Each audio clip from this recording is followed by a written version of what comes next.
ये जीवन एक जहाज की भांति है और तुम इसके कप्तान हो। लेकिन अगर तुमने इस जहाज की कमान किसी दूसरे के हाथ में दे दी, अब वो दूसरा कोई भी हो सकता है, तुम्हारे माता पिता हो सकते हैं,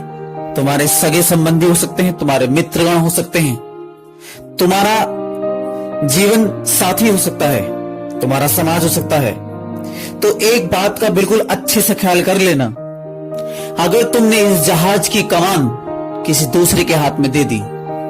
अगर तुमने इस जहाज का कप्तान किसी दूसरे को बना दिया,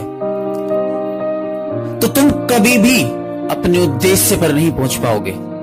तुम कभी भी इस जहाज को वहां नहीं ले जा पाओगे जहां तुम ले जाने की अभिलाषा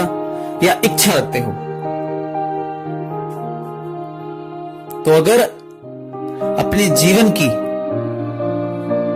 जो उद्देशिका है उसकी प्राप्ति करनी है,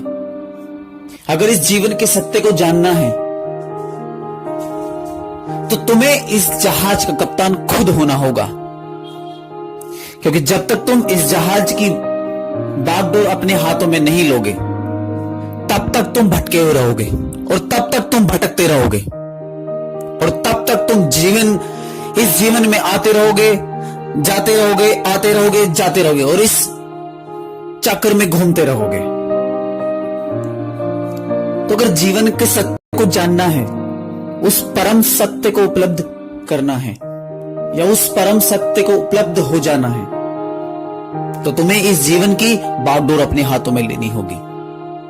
अब फिर भले ही चाहे तुम्हारा समाज कितना ही तुम्हारे खिलाफ क्यों ना चला जाए, फिर भले ही चाहे तुम्हारा अपना परिवार तुम्हारे खिलाफ कितना ही क्यों ना चला जाए, लेकिन इस बात को बिल्कुल अच्छे से ध्यान रख लेना कि अगर जहाज तुम्हारा है तो कप्तान भी तुम्हें ही होना होगा, वरना तुम यूं ही भटकते रहोगे और कहीं नहीं पहुंचोगे।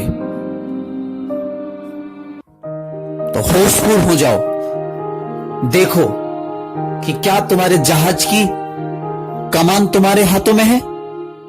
या किसी दूसरे के हाथों में तो नहीं। अगर दूसरे के हाथों में है